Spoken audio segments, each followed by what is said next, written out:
ಅಗಸಲ್ರಿಗೂ ನಮಸ್ಕಾರ. So Jio ಹಾಟ್ಸ್ಟಾರಲ್ಲಿ big boss ಅಗ್ನಿ ಪರೀಕ್ಷಾ 2ನೇ ಎಪಿಸೋಡ್ ಸ್ಟ್ರೀಮ್ ಆಗ್ತಾ ಇದೆ ಅಂತ ಹೇಳ್ಬೋದು. ಸುಮಾರು ಜನ ನೋಡಿರ್ಬೋದು ಆ್ಯಂಡ್ ಯಾರ್ಯಾರು ನೋಡಿದ್ದೀರಾ, ಸೊ ಈ ರಿವ್ಯೂ ನಿಮಗಾಗಿ. ಯಾರ್ಯಾರು ನೋಡಿಲ್ಲ ಸೊ ಹೋಗಿ ನೋಡಿ, ಅಥವಾ ಇವತ್ತು ರಾತ್ರಿ ಟಿ ವಿನಲ್ಲಿ ಟೆಲಿಕಾಸ್ಟ್ ಆಗುತ್ತೆ ಅಂತಲೇ ಹೇಳ್ಬೋದು. ಆ್ಯಂಡ್ ಸೊ ಫಸ್ಟ್ ಎಪಿಸೋಡ್ ಸಿಕ್ಕಾಪಟ್ಟೆ ತುಂಬ ಚೆನ್ನಾಗಿತ್ತು. ಒಬ್ಬರು ಕಂಟೆಸ್ಟೆಂಟು ಸ್ಟಾರ್ ಕಂಟೆಸ್ಟೆಂಟ್ ಆಗಿ ತೊಗೊಂಡಿದ್ದಾರೆ ಆ್ಯಂಡ್ ಇಬ್ಬರು ಹೋಲ್ಡಲ್ಲಿದ್ದಾರೆ. 4 ಜನ ಸೆಲೆಕ್ಟ್ ಆಗಿದ್ದಾರೆ ನೆಕ್ಸ್ಟ್ ರೌಂಡ್ಗೆ, ಇಬ್ಬರು ರಿಜೆಕ್ಟ್ ಆಗಿದ್ದಾರೆ. ಇದು ಫಸ್ಟ್ ಎಪಿಸೋಡ್ ಆಯಿತು.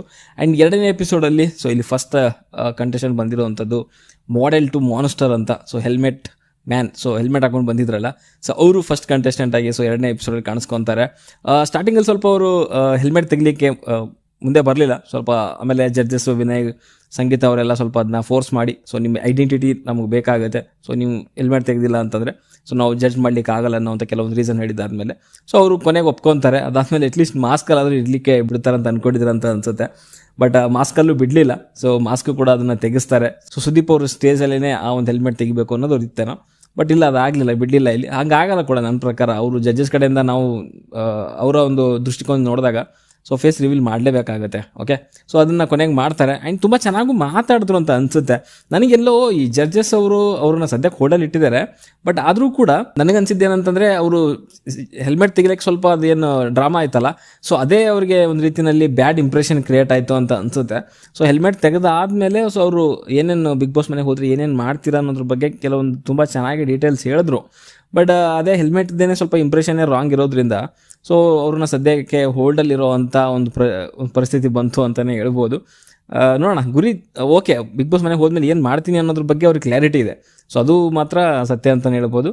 ಬಟ್ ಇನ್ನೊಂಚೂರು ಇಂಪ್ರೆಸ್ ಮಾಡ್ಬೋದಾಗಿತ್ತು, ಅಥವಾ ಹೆಲ್ಮೆಟ್ ವಿಚಾರದಲ್ಲಿ ಸ್ವಲ್ಪ ಇನ್ನೊಂಚೂರು ಏನಾದರೂ ಬೇರೆ ರೀತಿಯಲ್ಲಿ ಏನಾದರೂ ಮಾಡ್ಬೋದಾಗಿತ್ತು, ಸ್ಟ್ರಾಟಜಿ ಅನ್ನೋ ರೀತಿ, ಅಥವಾ ಇಂಟ್ರೊಡಕ್ಷನ್ ಒಳ್ಳೆ ರೀತಿಯಲ್ಲಿ ಮಾಡ್ಬೋದಾಗಿತ್ತು ಅಂತ ನನಗೆ ಅನಿಸ್ತಪ್ಪ. ಓಕೆ, ಸೊ ಇದಾದಮೇಲೆ 2ನೇ ಕಂಟೆಸ್ಟೆಂಟು ಸೊ ರೋಶ್ನಿ ಅವರು ಸೊ ಮುಂಬೈಯಿಂದ ಬಂದಿದ್ದಾರಂತೆ. ಕನ್ನಡ ತುಂಬ ಚೆನ್ನಾಗೇ ಮಾತಾಡ್ತಾರೆ, ತುಂಬ ಚೆನ್ನಾಗಿ ಮಾತಾಡಿದ್ರು. ಆ್ಯಂಡ್ ಡ್ಯಾನ್ಸ್ ತುಂಬ ಚೆನ್ನಾಗಿ ಮಾಡಿದ್ರು. ಇಂಪ್ರೆಸ್ ಮಾಡಬೇಕು ಅಂತಂದಾಗ ತುಂಬ ಓಪನ್ ಅಪ್ ಆಗಿ ಚಂದನ್ ಅವ್ರಿಗೆ ಇಂಪ್ರೆಸ್ಸು ಕೂಡ ಮಾಡಿದ್ರು. ಎಲ್ಲ ರೀತಿಯಲ್ಲೂ ಓಕೆನೆ. ಬಟ್ ಇಲ್ಲಿ ಒಂದು ಟೈಮಲ್ಲಿ ಏನಾಯಿತು ಅಂತಂದರೆ ಸಂಗೀತ ಅವ್ರ ಹೆಸರು ಗೊತ್ತಿಲ್ವಂತೆ, ಶ್ರುತಿ ಅವ್ರ ಹೆಸರು ಗೊತ್ತಿಲ್ವಂತೆ ಅವ್ರಿಗೆ. ಕನ್ನಡ ತುಂಬ ಚೆನ್ನಾಗಿ ಮಾತಾಡ್ತಾರೆ, ಬಟ್ ಆ್ಯಕ್ಟ್ರೆಸ್ ಅಂತ ಗೊತ್ತು ಅವ್ರಿಗೆ, ಶ್ರುತಿ ಅವ್ರ ಹೆಸರು ಗೊತ್ತಿಲ್ಲ ಅವ್ರಿಗೆ. ಸೊ ಇಲ್ಲೇನಾಯಿತು ಅಂದರೆ ಸ್ವಲ್ಪ ಟ್ರಿಗರ್ ಆಯಿತು ಅಂತ ನನಗೆ ಅನಿಸುತ್ತೆ. ಯಾಕಂದರೆ ಅಲ್ಲಿ ಸಂಗೀತ ಆಗಿರ್ಬೋದು, ವಿನಯ್ ಆಗಿರ್ಬೋದು, ಎದ್ದು ನಿಂತೆಲ್ಲ ಕ್ಲ್ಯಾಪ್ಸ್ ಎಲ್ಲ ಹೊಡೆದ್ರು. ಬಿಕಾಸ್ ಅವ್ರಿಗೆ ಏನು ಗೊತ್ತಿಲ್ವಲ್ಲ ಶ್ರುತಿ ಅವ್ರ ಹೆಸರು ಅನ್ನೋ ರೀತಿಯಲ್ಲಿ. ಸೊ ಸ್ವಲ್ಪ ಅಲ್ಲಿ ಅವ್ರಿಗೆ ಎಲ್ಲೋ ಡೌನ್ ಆಯಿತು. ಅವರ ಪರ್ಫಾರ್ಮೆನ್ಸ್ ಚೆನ್ನಾಗಿದ್ರು ಕೂಡ, ಸೊ ಸ್ವಲ್ಪ ಎಲ್ಲೋ ಹಿಂದೇಟು ಹಾಕಿದ್ರು ಅಂತ ನನಗನ್ಸುತ್ತೆ. ಓಕೆ, ಅವ್ರನ್ನ ಸದ್ಯಕ್ಕೆ ಹೋಲ್ಡಲ್ಲಿ ಇಟ್ಟಿದ್ದಾರೆ, ಬಟ್ ಆದರೂ ಕೂಡ ಅಟ್ಲೀಸ್ಟ್ ಸ್ವಲ್ಪ ತಿಳ್ಕೊಂಡಿರಬೇಕು.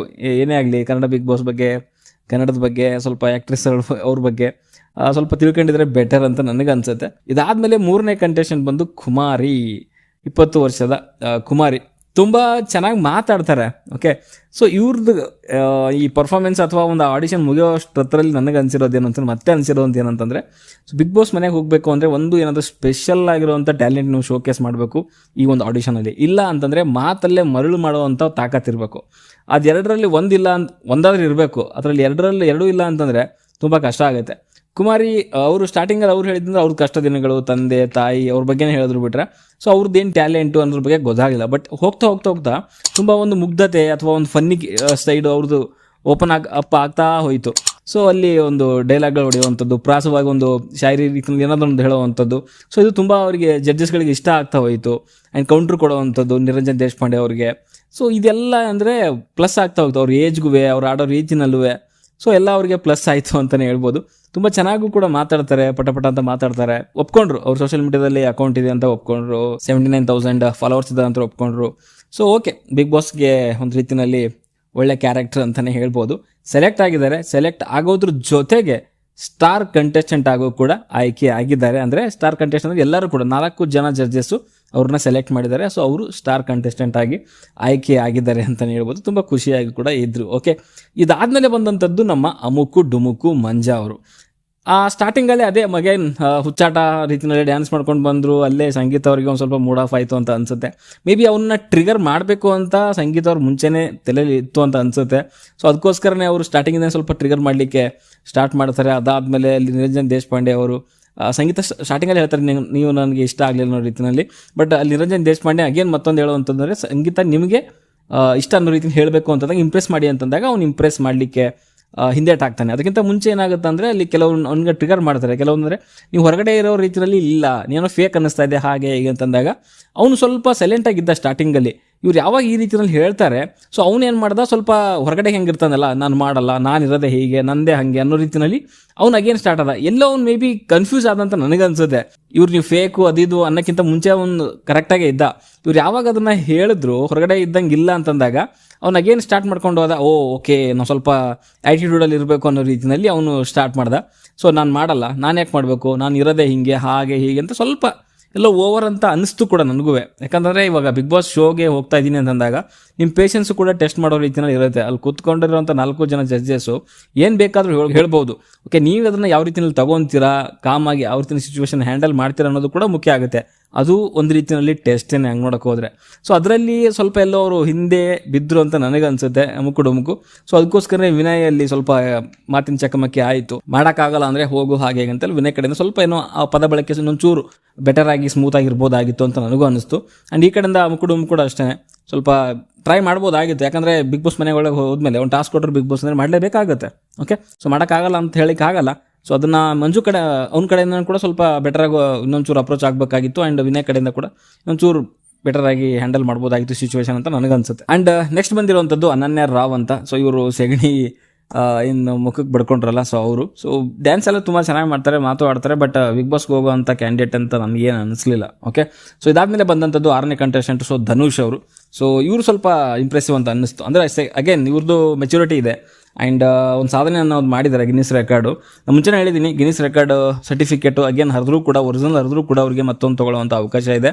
ಸೊ ಗಿನ್ನಿಸ್ ವರ್ಲ್ಡ್ ರೆಕಾರ್ಡ್ ಅಂತ ಸ್ಟೋರ್ ಕೂಡ ಇರುತ್ತೆ. ಸೊ ಅದರಲ್ಲಿ 3,000-3,500 ಕೊಟ್ಟರೆ ವಿತ್ ಫ್ರೇಮ್ ಕೊಡ್ತಾರೆ. ಸೊ ಅದನ್ನು ಅವರು ಪರ್ಚೇಸ್ ಮಾಡ್ಬೋದು ಅಂತಲೇ ಹೇಳ್ತೀನಿ. ಬಟ್ ಅಲ್ಲಿ ಬಿಗ್ ಬಾಸ್ ಮನೆಯಲ್ಲಿ ಸೊ ಆ ಗಿನ್ನಿಸ್ ರೆಕಾರ್ಡ್ ಹರಿದಿದ್ದು ಅದು ಜೆರಾಕ್ಸ್ ಅಂತೆ. ಸೊ ಬಟ್ ಅವರು ಒರಿಜಿನಲ್ ಕಾಪಿನ ಬಿಗ್ ಬಾಸ್ ಟೀಮ್ ಅವರು ಸೊ ಅದನ್ನು ಡೂಪ್ಲಿಕೇಟ್ ಮಾಡಿ ಸೊ ಅವ್ರಿಗೆ ಕೊಟ್ಟಿರುವಂಥದ್ದು. ಬಟ್ ಅದು ಅವ್ರಿಗೂ ಕೂಡ ಗೊತ್ತಿರಲಿಲ್ಲ. ಬಟ್ ಆ ಒಂದು ಡಿಸಿಷನ್ ತೊಗೊಂಡ್ರು, ಅದಕ್ಕೊಂದು ಕಾರಣ ಇದೆ. ಸೊ ಅದು ನನ್ನ ಕಾರಣ ತುಂಬ ಇಷ್ಟ ಆಯಿತು. ಬಟ್ ಅವ್ರು ಹರಿಬಾರ್ದಾಗಿತ್ತು ಅನ್ನೋದು ನನ್ನ ಅನಿಸಿಕೆ. ಬಟ್ ಆ ಡಿಸಿಷನ್ ತೊಗೊಂಡ್ರಲ್ಲ ಬಿಕಾಸ್ ಆಫ್ ಅವ್ರಿಗೆ ಒಂದು ಸ್ಟೇಜ್ ಬೇಕಾಗಿದೆ. ಅದು ಬಿಗ್ ಬಾಸ್ ಸ್ಟೇಜ್ ಸಿಕ್ಕರೆ ಇನ್ನೂ ತುಂಬ ಚೆನ್ನಾಗಿ ಆಗುತ್ತೆ ಅನ್ನೋ ಒಂದು ಕಾರಣಕ್ಕೆ, ಅವರ ಒಂದು ಕಲೆನ ಸೊ ಅವರು ಅದನ್ನು ತೋರಿಸೋ ಕಾರಣಕ್ಕೋಸ್ಕರ, ಆ ಸ್ಟೇಜ್ಗೋಸ್ಕರ ಸೊ ಆ ಒಂದು ಡಿಸಿಷನ್ ತೊಗೊಂಡ್ರು ಅಂತಲೇ ಹೇಳ್ಬೋದು. ಓಕೆ, ಗುಡ್, ತೊಂದರೆ ಇಲ್ಲ. ಬಟ್ ಒಳ್ಳೆ ಕ್ಯಾಂಡಿಡೇಟ್ ಅಂತ ಅನಿಸುತ್ತೆ ನನಗೆ. ಸೆಲೆಕ್ಟ್ ಮಾಡಿದ್ರೆ ಗುಡ್ ಅಂತ ಹೇಳ್ತೀನಿ. ಯಾಕಂದರೆ ಫಿಸಿಕ್ಕು ತುಂಬ ಚೆನ್ನಾಗಿದೆ ಆ್ಯಂಡ್ ಟ್ಯಾಲೆಂಟ್ ಇದೆ. ಸೊ ಸಾಧನೆ ಮಾಡಿದ್ದಾರೆ, ಅವರು ಸೆಲೆಕ್ಟ್ ಆಗಬೇಕು ಅನ್ನೋದು ನನ್ನ ಒಂದು ಅನಿಸಿಕೆ. ನೋಡೋಣ ಏನು ಮಾಡ್ತಾರೆ ಅಂತ. ಓಕೆ, ಆ್ಯಂಡ್ ಇದಾದಮೇಲೆ ಬಂದಂಥದ್ದು 7ನೇ ಕಂಟೆಸ್ಟೆಂಟ್ ಆಗಿ ಸೊ ಇಬ್ಬರನ್ನ ಕರೆಸ್ತಾರೆ, ಸ್ನೇಹ ಗೌಡ ಆ್ಯಂಡ್ ಸೊ ಪ್ರಿಯಾಂಕಾ ಅಂತ. ಸೊ ಸ್ನೇಹ ಗೌಡ ಅವರು ಬೆಂಗಳೂರವರು ಆ್ಯಂಡ್ ಪ್ರಿಯಾಂಕಾ ಅವರು ಹುಬ್ಬಳ್ಳಿ. ಸೊ ಇಬ್ಬರು ಕೂಡ ಚಾಲೆಂಜ್ ಕೊಡ್ತಾರೆ. ಇಬ್ರಿಗೂ ಕೂಡ ಒಂದು ನಾಮಿನೇಷನ್ ರೀತಿಯಲ್ಲಿ ಇಬ್ಬರು ಕೂಡ ತುಂಬ ಚೆನ್ನಾಗೇ ಫೈಟ್ ಮಾಡ್ತಾರೆ. ಬಟ್ ಇಲ್ಲಿ ಸ್ನೇಹ ಗೌಡ ಅವರಿಗೆ ಸೊ ಅಲ್ಲಿ ಸೆಲೆಕ್ಟ್ ಮಾಡ್ತಾರೆ ನೆಕ್ಸ್ಟ್ ರೌಂಡ್ಗೆ. ಪ್ರಿಯಾಂಕಾ ಅವ್ರಿಗೆ ಮೇ ಬಿ ಹೋಲ್ಡ್ ಅಂತ ಅನಿಸುತ್ತೆ. ಸೊ ಇಲ್ಲಿ ನನಗೆ ಮುಂಚೆ ಹೇಳಿದ್ನಲ್ಲ ಧನುಷ್, ಸೊ ಅವ್ರನ್ನ ಹೋಲ್ಡಲ್ಲಿ ಇಡ್ತಾರೆ. ನನಗೆ ಸರ್ಪ್ರೈಸ್ ಆಯಿತು, ಯಾಕೆ ಅವ್ರನ್ನ ಹೋಲ್ಡಲ್ಲಿ ಇಟ್ಟರು ಅಂತ. ಸೊ ಅವ್ರದ್ದು ಖಂಡಿತವಾಗ್ಲೂ ಕ್ಲಾರಿಟಿ ಇದೆ, ಡೇರ್ ಇದೆ, ಚಾಲೆಂಜ್ ತುಂಬ ಚೆನ್ನಾಗಿ ಮಾಡಿದ್ದಾರೆ. ಅವ್ರನ್ನ ಯಾಕೆ ಹೋಲ್ಡಲ್ಲಿ ಇಟ್ಟರು ಅಂತ ಅರ್ಥ ಆಗಲಿಲ್ಲ ನನಗೆ. ಸೊ ಅವ್ರನ್ನ ಡೈರೆಕ್ಟಾಗಿ ಸೆಲೆಕ್ಟ್ ಮಾಡ್ಬೋದಾಗಿತ್ತು. ಹೋಲ್ಡ್ ಇಟ್ಟಿದ್ದು ನನಗೆ ನಿಜವಾಗ್ಲೂ ಬೇಜಾರಾಯಿತು. ಬಟ್ ನೋಡೋಣ, ಖಂಡಿತ ಸೆಲೆಕ್ಟ್ ಆಗ್ತಾರೆ ನೆಕ್ಸ್ಟ್ ರೌಂಡಲ್ಲಿ ಅಂತ ನನಗನ್ಸುತ್ತೆ. And Sneha Gowda and Priyanka ಬಗ್ಗೆ ಮಾತಾಡ್ತಾ ಇದೆ. ಸೊ ಸ್ನೇಹ ಗೌಡ ಅವ್ರನ್ನ ಸೆಲೆಕ್ಟ್ ಮಾಡಿದ್ದಾರೆ, ಪ್ರಿಯಾಂಕಾ ಅವ್ರನ್ನ ಹೋಲ್ಡಲ್ಲಿ ಇಟ್ಟಿದ್ದಾರೆ. ಆ್ಯಂಡ್ ನನಗೆ ಇಬ್ಬರು ಕೂಡ ಅಂಥ ಒಂದು ಇಂಪ್ರೆಸಿವ್ ಅಂತ ಏನು ಅನ್ನಿಸ್ಲಿಲ್ಲ. ಸ್ನೇಹಗೌಡರಾಗಿರ್ಬೋದು, ಪ್ರಿಯಾಂಕಾದ್ರಾಗಿರ್ಬೋದು. ಓಕೆ, ಪ್ರಿಯಾಂಕಾ ಅವ್ರು ಸ್ವಲ್ಪ ಜಗಳಗಿಗಳಂತ ಸ್ವಲ್ಪ ಚೆನ್ನಾಗಿ ಮಾಡ್ತಾರೆ, ಬಟ್ ಅಂತ ಇಂಪ್ರೆಸಿವ್ ಅಂತ ನನಗೆ ಅನಿಸ್ಲಿಲ್ಲ. ಓಕೆ, ನೆಕ್ಸ್ಟ್ ಬರುವಂಥದ್ದು 8ನೇ ಕಂಟೆಸ್ಟೆಂಟ್ ಆಗಿ ಅಗೇನ್ ಜೋಡಿ ಒಂದು ಕಂಟೆಸ್ಟೆಂಟ್ ಬರ್ತಾರೆ ಇಲ್ಲಿ, ಅಭಿಷೇಕ್ ಆ್ಯಂಡ್ ಶ್ರೇಯಸ್. ಅಭಿಷೇಕ್ ಅವರು ಟೀಚಿಂಗ್ ಮಾಡ್ತಾರೆ ಆ್ಯಂಡ್ ಶ್ರೇಯಸ್ ಅವರು ಮೇ ಬಿ ಬಿಸ್ನೆಸ್ ಮ್ಯಾನ್ ಅಂತ ಅನಿಸುತ್ತೆ. ಅಗೇನ್ ಇವರಿಬ್ಬರು ಮಧ್ಯೆ ಕೂಡ ಒಂದು ಒಳ್ಳೆ ಮಾತಿನ ಚಕಮಕಿ ಕೂಡ ನಡೆಯುತ್ತೆ. ಜೊತೆಗೆ ಮೆಣಸಿನಕಾಯಿ ತಿನ್ನುವಂಥ ಚಾಲೆಂಜ್ ಕೂಡ ಮಾಡ್ತಾರೆ. ನನ್ನ ಪ್ರಕಾರ ಇಬ್ಬರು ಕೂಡ ತುಂಬ ಚೆನ್ನಾಗೇ ಮಾಡಿದ್ರು.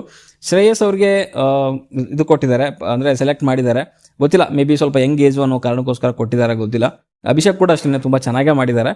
ಬಟ್ ನನಗೆ ಈ ಒಂದು ನಿನ್ನೆ ಏನೇನು ಕಂಟೆಸ್ಟೆಂಟ್ ಬಂದಿದ್ದಾರಲ್ಲ, ಸೊ ಇವರಲ್ಲಿ ತುಂಬ ಅಂದರೆ ತುಂಬ ಇಂಪ್ರೆಸಿವ್ ಅಂತ ಅನಿಸಿದ್ದು ಕುಮಾರಿ. ಬಿಕಾಸ್ ಆಫ್ ಅವರ ಒಂದು ಮಾತು, ಆ ಇನ್ನೋಸೆನ್ಸು, ಆ ಒಂದು ಮುಗ್ಧತೆ, ಸೊ ಆ ಒಂದು ಇದರಿಂದ ಅವರು ಇಷ್ಟ ಆದರು. ಅದು ಬಿಟ್ಟರೆ ಧನುಷ್. ಸೊ ಧನುಷ್ ಓಕೆ, ಒಂದು ಸಾಧನೆ ಇದೆ ಆ್ಯಂಡ್ ಅವ್ರಿಗೊಂದು ಗೊತ್ತಿದೆ ಏನು ನಾನು ಮಾಡಬೇಕು, ಏನು ಮಾಡ್ತೀನಿ ಇನ್ ಕೇಸ್ ನನಗೆ ಈ ಸ್ಟೇಜ್ ಸಿಕ್ಕರೆ. ಸೊ ಅದರಿಂದ ಉಪಯೋಗ ಖಂಡಿತವಾಗ್ಲೂ ಅವ್ರಿಗಿದೆ. ಸೊ ಅವರು ನನಗೆ ತುಂಬ ಇಂಪ್ರೆಸ್ ಮಾಡಿದ್ದು ಅಂತಲೇ ಹೇಳ್ತೀನಿ. ಅದು ಬಿಟ್ಟರೆ ಹೆಲ್ಮೆಟ್ ಗಾಯಿ ಸ್ವಲ್ಪ ಡೀಸೆಂಟ್ ಅಂತಲೇ ಹೇಳ್ಬೋದು. ನೋಡೋಣ ಏನೇನು ಆಗುತ್ತೆ ಅಂತ. ಆ್ಯಂಡ್ ಇದ್ರ ಜೊತೆಗೆ ಮಿಡ್ಲಲ್ಲಿ ಕೆಲವು ಜನರನ್ನ 5-6 ಜನರನ್ನ ಸುಮ್ಮನೆ ಹಂಗೆ 5-5 ನಿಮಿಷ ಮಾತಾಡಿಸಿ ಕಳಿಸ್ಬಿಟ್ಟಿದ್ದಾರೆ. ಆ್ಯಂಡ್ ಇಲ್ಲೇನಾಗುತ್ತೆ ಅಂದರೆ ನಂಗೆ ಇನ್ನೇ ಎಪಿಸೋಡ್ ನೋಡಿದಾದ್ಮೇಲೆ ಅನಿಸಿರೋವಂಥದ್ದು. ಸೊ ಸ್ಲಾಟ್ಗಳು ತುಂಬ ಕಮ್ಮಿ ಇದೆ. ಸೊ ಓಕೆ, ಒಂದು 3ರಿಂದ 4 ಇರ್ಬೋದು, ಮ್ಯಾಕ್ಸಿಮಮ್ 3 ಅಂತ ನನಗನ್ಸುತ್ತೆ. ಸೊ ಆ ಒಂದು ಸ್ಲಾಟ್ಗೆ ಯಾರನ್ನ ಫಿಕ್ಸ್ ಮಾಡಬೇಕು ಅನ್ನೋದು ಆಲ್ರೆಡಿ ಇವ್ರ ತಲೆಯಲ್ಲಿ ಇದೆ ಅಂತ ಅನಿಸುತ್ತೆ. ಸೊ ಅದಕ್ಕೋಸ್ಕರ ಸುಮಾರು ಜನರನ್ನ ಹಂಗೆ 5 ನಿಮಿಷ ಮಾತಾಡಿ ಕಳಿಸ್ತಿದೆ. ಅವ್ರಿಗೆ ಯಾರು ಸೂಟ್ ಆಗಲ್ಲ ಅನ್ನೋಂಥವ್ರನ್ನ, ಯಾರು ಸೂಟ್ ಆಗ್ತಾರೆ ಅಂಥವ್ರನ್ನ ಹೋಲ್ಡು ಅಥವಾ ಮುಂದಿನ ಒಂದು ರೌಂಡ್ಸ್ಗೆ ಕಳಿಸ್ತಿದ್ದಾರೆ. ಸೊ ನೋಡೋಣ ಏನೇನು ಆಗುತ್ತೆ ಅಂತ. ಸೊ 2ನೇ ಎಪಿಸೋಡ್ ಇದ್ದಂಥ ವಿಷಯ ಇಷ್ಟು. ಆ್ಯಂಡ್ ಸೊ ನಿಮಗೇನು ಅನಿಸುತ್ತೆ? 2ನೇ ಎಪಿಸೋಡ್ ನೋಡಿದರೆ ಕಮೆಂಟ್ ಬಾಕ್ಸಲ್ಲಿ ತಿಳಿಸಿ. ನೋಡಿಲ್ಲ ಅಂತಂದರೆ ರಾತ್ರಿ ಟಿವಿನಲ್ಲಿ ನೋಡಿ ಆ್ಯಂಡ್ ಕಮೆಂಟ್ ಮಾಡಿ. ಆ್ಯಂಡ್ ನಮ್ಮ ವೀಡಿಯೋಸ್ಗೆ ಲೈಕ್, ಸಬ್ಸ್ಕ್ರೈಬ್ ಆ್ಯಂಡ್ ಹೈಪು ಕೂಡ ಕೊಡಿ ಅಂತಲೇ ಹೇಳ್ತೀನಿ. ಮತ್ತೆ ಸಿಗೋಣ. ಬಾಯ್ ಬಾಯ್.